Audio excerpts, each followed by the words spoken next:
And right now we're playing around with like a 12-week boot camp and a 4-week boot camp where we would do 9 classes to teach people who are interested into getting the industry to learn how to build Unity, building games from Unity, and really developing their own games. Because we don't necessarily want to say, here's the games that you need to learn. It's what do you want to do as a game, and we teach you the steps and the tools in developing your games, going from coding to going from art and what you can bring into Unity to going into game design. So we're really focusing on helping you guys kind of upgrade or build your skills in developing games. And so we love kind of the community building, and that's why we really build the panels to continue bringing the community together, the indie dev guys. You guys are talking about sound, and that's kind of a great topic. So we're going to continuously have these kind of engagement and conversation on what it takes to become a game developer. So that's what we love, LA Indie Dev guys, and love kind of where you guys are coming from. So that's why we're giving you guys a space to kind of continue building your community. So thank you very much, and let's kind of get to the next one. All right. Today is all about audio in video games, well, audio and music. And the goal of this meetup is essentially to give you some context, some details into what the process looks like of getting music and audio into your game. As an indie dev myself, I can tell you sometimes audio music tends to be like the last thing you think of, but it's equally important. It can be just as important as a game mechanic in sort of developing the mood and the feel of your game. You know, whether you want it to feel like Mario or Metroid or some kind of Inception meme with Hans Zimmer. It's equally important as visuals and your game mechanics. So hopefully today you can get some insight into what the process looks like, especially if you're coming from a programmer or artist point of view. Then it's very useful to know. And yeah. Hi, I'm Alex Cote. I'm going to be rambling first. Hi, Alex. How are you? So tonight's fun. I'm going to talk about just kind of a game audio overview and what interactivity is and why that's super cool. And then I've decided that Jeff is going to talk about communicating with creatives and like the best way to work with your audio team. And then Chase is going to talk about Foley and sounds, or whatever he wants. He'll go into details on that. And then Cole's going to finish it up with business practices, and then there'll be... So cool. So enhance the audience experience. We're not trying to write the best piece of music to stand on its own. We're not trying to be a symphony or be Bach or anything. Our goal is to enhance the user's experience. Now, how do you do that? Well, with all these mediums, film, TV, games, we can serve the story. Serve the story, serve the gameplay, enhance whatever the developer or filmmaker is trying to say. These are common things across all realms of music and visual media. Audio is really good at heightening emotions. It can make you feel really sad, really amped up. There's no set timing of when the character is going to go inside the cave or go fight the dragon or whatever your big event is. We can't time that the way you can time it within a film or a TV show. Everything is loose. So that's like a challenge that has ups and downs to it. As a result, we end up reacting to player input. Whatever the player does, the music and sound tries to react to that input and change the score and sound effects to mimic what's going on the screen to best serve the player's experience. Guys, I'm Jeff. I was the composer for Tenertia and some other stuff, and I'm here to talk about kind of like do a Tenertia postmortem combined with how to communicate well with creative people in general, not just because as I was writing this, I was like, wait, not just composers. I feel like this could apply to anyone who's creative. Start with the art, and usually by the time a composer's on a project, there's already some sort of art style going on. It might still be in the concept phase, or you might actually have art in the game already. But either way, you need to have some sort of reference. As a composer, usually you need to have some sort of reference to base the music off of. So I like to start with the art, because it rhymes. Similarities between visual and audible art. So there's similarities between, in terms of communication, there's a lot of similarities between art that you see and art and art that you hear. I mean, they're both art. So I was thinking it'd be kind of cool to do an exercise where we look at some of the concept art from Tenertia. What do you notice about like the color scheme? It's covered in caution tape. Well, what looks like caution tape. Yeah, that's good. Yeah. I'm a composer and sound designer, and today I'm going to be talking about how I built a mini Foley stage to create specific sound effects for a project called I Can't Escape Darkness. So the purpose of this is to kind of bring about freshness and awareness to a unique approach and giving actual game an identity. So without further ado, I'm going to get started. So sound breeds identity, bringing audio uniqueness to a game. So briefly, I'm just going to cover the financials and the materials needed for the actual Foley stage that I built myself. It can be built between $40 to $60. It depends where you get your materials from. If you're getting it from Lowe's or Home Depot, it just depends. You're going to need about 4 pieces of plywood, which is 4 feet by 8 feet. It cost me about like $11.97. You're going to need about 18 corner brackets.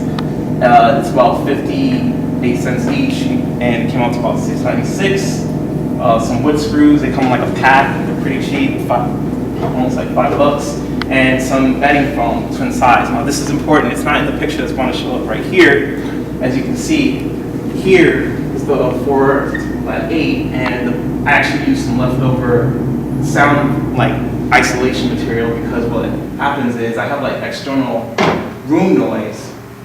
So I want to isolate the sound when I'm having the mic actually pointed into the actual area that I can actually step into the box and do all my footsteps or whatever other sounds that I will be exploring later on in the presentation.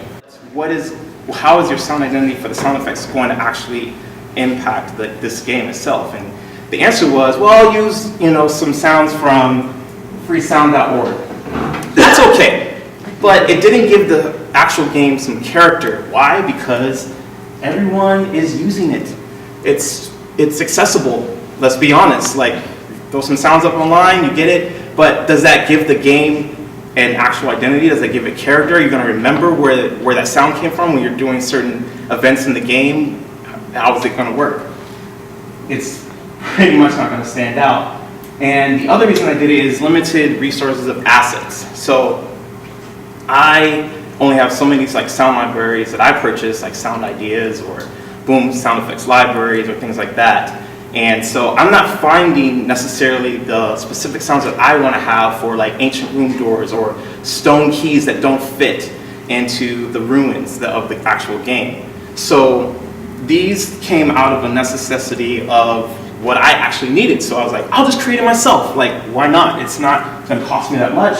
And also, some of my other audio peers are probably using the same sound effect libraries as well. So again, recycled sounds from one side of the spectrum to the other.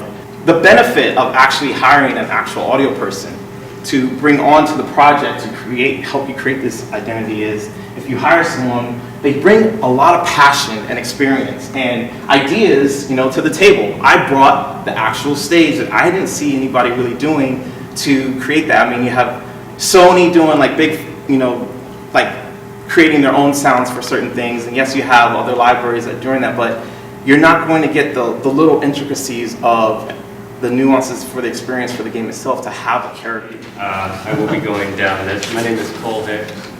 I'm a composer and a sound designer. I primarily work on indie games like Pixel Piracy, Tenchi, and a handful of other PC titles.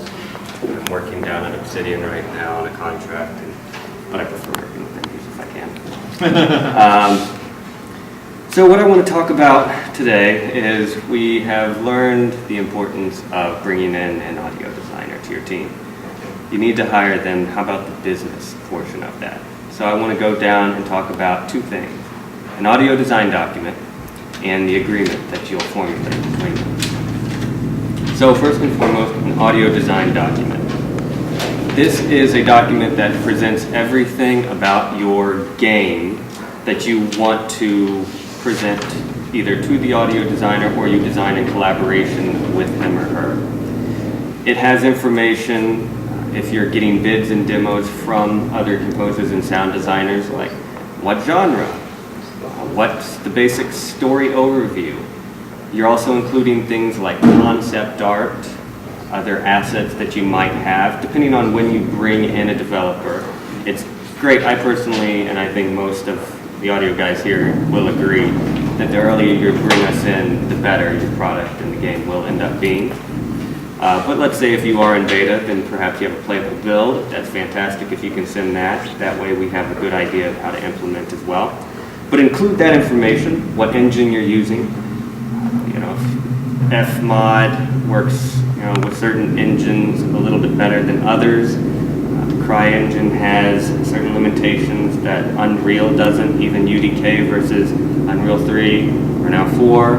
There's different limitations there, so the audio designer will have a little bit better idea of what to do or what to pitch if you let them know. Construction of the Foley box was pretty cheap, but what kind of mic setup do you have that's actually recording those sounds in there?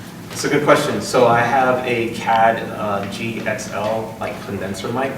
It's about like this big, and I use my Zoom H4n as a pretty much a mobile phantom power because it's the only way that can be pretty much get the power on, Right. and that allows me to like maneuver around the stage and go wherever I need to, as opposed to having my computer and then like an external sound device and things like that. So that's actually the only mic that I use. I did experiment with the MXL vocal mic in the beginning, but it didn't really give the actual character that I was looking for and the bottom that I was like needing. Like it just depends on the experimentation. With the way you're recording, can you see the like waveform as you're recording it, or are you just like, oh, that sounds like what I'm looking for, and you're going from there? I usually go by my ears. Cool.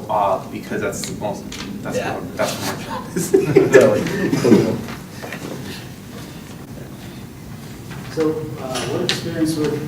what is your experience with working with different game engines, Unity versus Unreal, or Game Maker?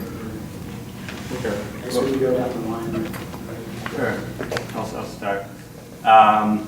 It is much easier to work with middleware than directly in the game engine. I've been doing a lot of CryEngine stuff lately. Before that, I did a decent amount of Unreal, and there's a certain amount you have to do anyway with sound cues and various things that you have to place on the map, and that's great, but the flexibility that middleware allows you to be creative is irreplaceable. The audio tools inherent in those engines are pretty good, but the middleware just is leaps and bounds above that. And music, it doesn't even exist. Fmod and Wise and Fabric and Alive, which I haven't used yet, but I'll probably try out, allows you to do so many unique things that you can't do, or can't do easily, I should say, in the other. For me, I've used Fmod Designer and Fmod Studio and a little bit of Wise, but I was actually working out of OpenGL the most, and I find that it's kind of a pain, but it's actually kind of cool at the same time because I have HTML like experience from behind, so it's like kind of just copying and pasting whatever I learned in high school and then dumping it in here and then just toying around. So like WebGL? Yeah, like WebGL, OpenGL, like it's interesting. Like I work with Unity a little bit, but I don't get to, like with Fmod Designer or Fmod Studio or Wise, like Cole was saying, like it really is helpful. And I usually don't get on those projects that much, but when I do get the opportunity to use them, like I use them immediately because the efficiency is like from here to there. And I can do stuff extremely fast. I mean, like music. Talk a little bit about how you go about in composing like different layers. Do you compose one like giant piece and then you take Usually, yeah. So usually you determine like with your developer how many layers you want, and then often the most common thing I think that you do is you write it all as you write the biggest layer first, and so like the highest layer, whatever your most intense one is. So if it's epic combat, like write the epic combat track, and then once you have that, start pulling elements away to make your like suspense. When you're happy with like how that sounds, pull more away, get your explore. And if you feel like you need to add something in, then add some stuff in and like play with it and make it work. So I would always start with the highest layer, and then you sort of start stripping from there until you like, this sounds like an explore track and it works, and then you can just start fading in the other elements on top. So would you say like the most, like the climactic part has priority over the other tracks? Or? I think for me, compositionally, yes, just because I think the final product needs to feel cohesive, and then I can sort of start pulling, because it's, for me, yeah, I like to do the big one first, and then take things away to get to the smaller sections. I think there's merit in that because it's harder to just add on when you've already had the thorough like thought process in your head as a composer. It's like you kind of have to just envision the entire thing at first, and so when you do that, then you can put it together and it works. But if you start out with envisioning the the lesser theme like the forest meadow, it's really hard to like suddenly make that something else. And so, yeah, I think that's why, I don't know. I'm the same way. I would have to do that too. One thing I do want to mention is Audio creatives, because I think it's kind of sad, but I also like search for a way where it's like, unless it's a game element that the player is dependent on, how do I make them turn it on? How do I make them want to turn it on? Oh, that's fair. So I think Bastion is a game that did that wonderfully, where when you're opening it up, it's like, use headphones for this game to increase your experience. I think just when it's opening up, just telling the player, you know what, we do have audio that's worth hearing, so listen to it with headphones. Yeah, when I first started at a company called Mobatory, he told me when I got hired on, he's like, your job is to make ear candy. And I said, okay, I like that. Ear candy. Candy your ears like. So with that, I ran with it, and he made me play like all the latest like app games at the time. I'm gonna go way back. I'm gonna go back to like Cut the Rope and like this like little worm game you go in between there, and he's like, take this home. Yeah, that one. He's like, take this home, learn it, figure out what makes the audio like work and why you like it, and then like make the ear candy, because I want people to like these little zombie characters that are happening. And for your game, you need to like really understand what mechanics work and try to have something that like just latches on and enhances it, and then give it to someone and see how they react to it. Watch their actual face. If they're playing a game and they hear a sound, they should have some kind of reaction to it, like a smile or something that makes them feel good. It's slot machines, I guess, is like the best thing to say, like, or arcade-like games. Those games had sounds pull the player in when he was like, oh, I really hear that music. Like, when we go play some Street Fighter, or the slot machines that you hear, they're pulling the player to spend their money. So I think the same type of approach that like I took with Super Happy Fun Block and another game I'm working on called Not a Clone. I take those ideas and I put them together and say like, okay, what would make me smile? What would make me feel like crap, like I'm losing, or something like that? You have to really do a little bit of research, or have your audio guy do some research, or your audio girl do some research, and see what makes it tick, and to create the ear candy they're looking for. on ear candy.